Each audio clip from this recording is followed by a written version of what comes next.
Bismillahirrahmanirrahim. Assalamualaikum warahmatullahi wabarakatuh. Alhamdulillah, puji syukur kita panjatkan kehadirat Allah Subhanahu wa taala.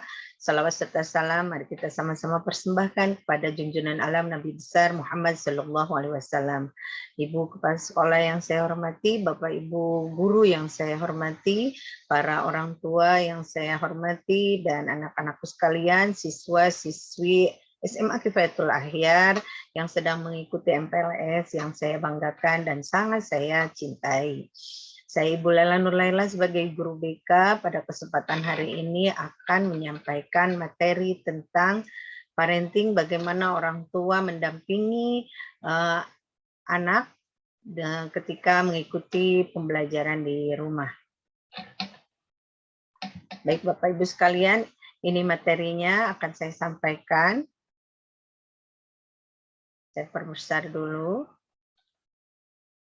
Tips mendampingi anak belajar di rumah selama pandemi.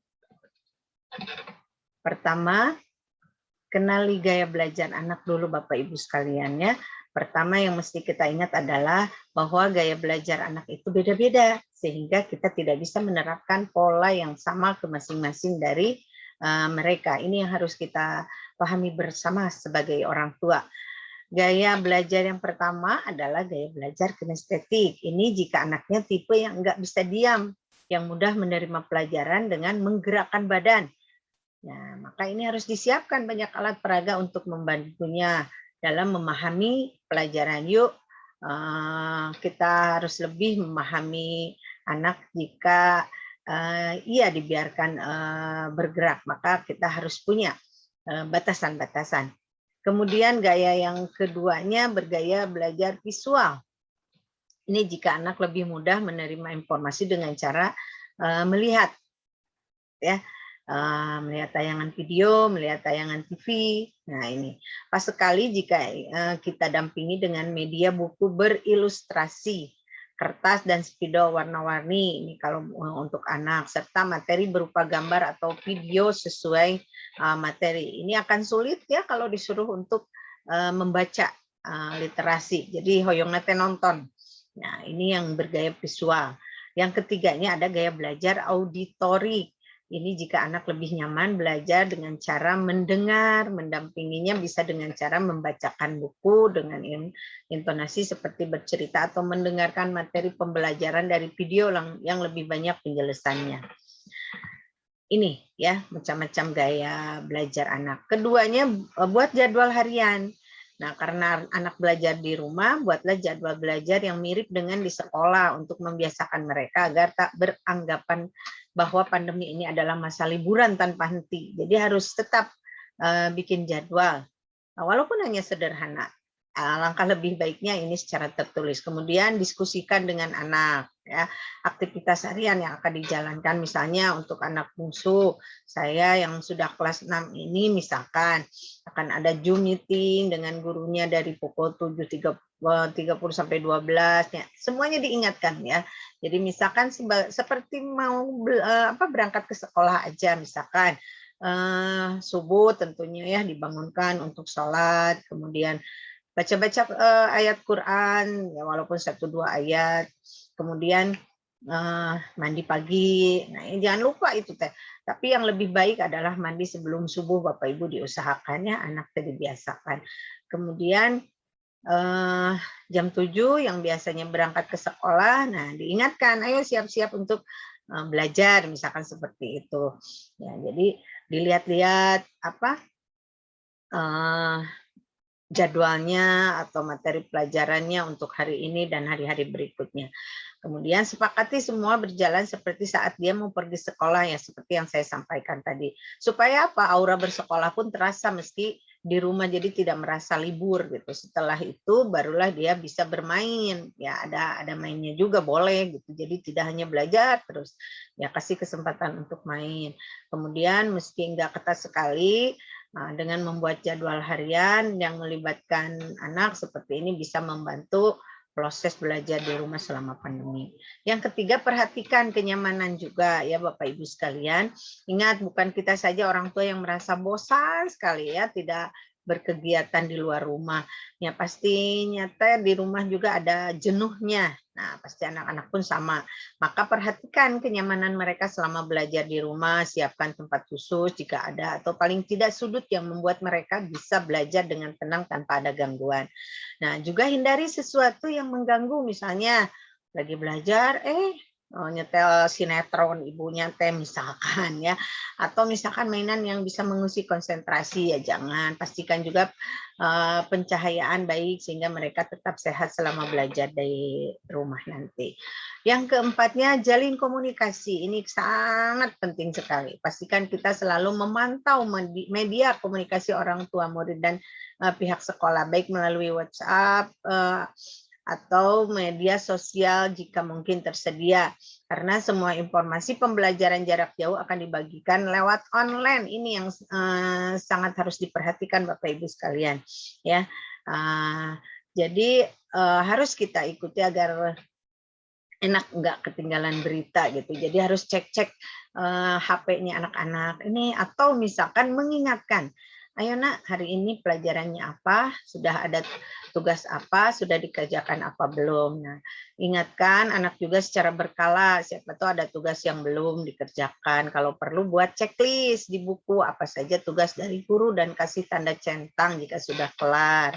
Jadi dengan demikian nggak bakal ada tugas yang kelewatan. Kemudian ada sebuah fenomena ya saat ini, ada yang bilang nggak tahu kalau ada tugas baru, itu biasanya orang tua seperti itu ya ketika ada tagihan tugas. Ya, oh udah terang abdi mah misalkan tugasnya naon gitu. Panginten teh atos we. Nah, padahal sudah ada misalkan di Google Classroom atau diingatkan juga di WA group. Nah, jika perlu pantengin grup sekolah tuh ya sama Bapak Ibu teh. Jadi nggak apa-apa kepo-kepo sedikit ya, harus dilihat-lihat gitu ya, bisi ketinggalan informasi. Nah, kemudian ini yang tidak kalah pentingnya, apresiasi anak atau kasih penghargaan juga jika anaknya sudah selesai mengerjakan tugas gitu ya, dengan memberikan makanan kesukaannya gitu ya. Jadi ya sedikit ada perhatian aja ditunjukkan oleh orang tua kepada anaknya masing-masing. Yang kelima, cari bantuan jika Bapak Ibu sekalian, tapi abdi mempercantan Bapak Ibu bisa mendampingi anak-anaknya dalam belajar. Walaupun misalkan pelajaran matematika ada ibu mah tiasa matematika misalkan gitu. Nah, ini tentunya sekarang mah udah nggak zaman lagi gitu ya. Hal yang susah teh sekarang mah banyak ya tayangan-tayangan di televisi ya yang bisa membantu siswa atau anak kita semua untuk belajar mendapatkan materi ilmu-ilmu dari mata pelajaran yang berbagai ragam. Nah, banyak dari orang tua ini bisa kesulitan ya, seperti yang saya sampaikan tadi ya, pada waktu mendampingi anak belajar di rumah selama pandemi ya, karena punya tugas-tugas dari pekerjaannya sendiri, atau mungkin ibu rumah tangga ya seperti saya mesti mengerjakan pekerjaan harian sekaligus mendampingi belajar anaknya. Ini tentunya rada kewalahannya, kerepotannya. Ini bisa di masa pandemi ini mencari bantuan. Ini yang seperti yang nomor 3, solusinya bisa diikut sertakan dalam bimbingan belajar ya. Pokoknya di masa pandemi ini orang tua harus pinter-pinterlah menjaga kesehatan fisik dan mental ya, agar nggak dekat-dekat dengan virus, supaya imun kita terjaga, supaya tidak malah jadi sakit gitu karena ya Allah pusing, stres, yang jadi mendampingi anak untuk belajar ya tidak ya, tentunya harus tetap happy, tetap dijalani dengan senang hati supaya apa ya, kita mendampingi anak juga bisa terasa oleh anaknya bahwa kita ini enjoy dalam mengikutinya. Nah, itu guru terutama guru BK dalam masa pandemi ini nggak ada perannya seperti apa? Nah, ada ya Bu ya, peran guru BK dalam masa pandemi COVID-19 ini. Pertama, guru BK menyajikan layanan dalam pembelajaran daring melalui format yang bermakna bagi siswa. Ya, saya selaku guru BK itu membuat Google Classroom dinamai dengan Merdeka Belajar. Nah, ini sering saya kasih mereka itu isian-isian yang memang ya tentang pengembangan diri, bagaimana bersosial, banyak hal lah yang dari sisi-sisi moral yang selalu saya sampaikan dalam grup Google Classroom ini. Guru BK berperan untuk mengatasi hambatan belajar peserta didik. Jadi mangga Bapak Ibu sekalian, kalau misalkan ada kendala, bukan berarti saya siap memberi solusi, tidak, tapi kita sama-sama mencari bagaimana menghadapi atau menyelesaikan ya kesulitan-kesulitan yang berkaitan dengan belajar siswa atau anak Bapak Ibu sekalian. Ya, bukan berarti kesulitan dalam bidang materi. Bolehlah abdi tega doa sih jang jajan budak, oh itu mah punten. Ya, bukan ranah saya. Jadi guru BK berperan untuk mengatasi hambatan belajar peserta didik, pengembangan karakter baik di rumah dan bagaimana membantu siswa dalam pengembangan life skill atau keterampilan ya, atau keterampilan hidup sehari-hari. Hal ini tidak luput dengan peran guru BK dalam menjalin komunikasi yang baik dengan orang tua peserta didik. Jadi mangga Bapak Ibu dengan senang hati kalau Bapak Ibu menyimpan nomor kontak saya ya di 081394443981. Anak-anak pasti pada punya. BK tidak memberikan materi-materi atau tugas-tugas yang malah memberikan siswa beban ya. Ini slide yang paling saya tunggu-tunggu ya. Sekian dan terima kasih. Mohon maaf atas segala kekurangan. Wassalamualaikum warahmatullahi wabarakatuh.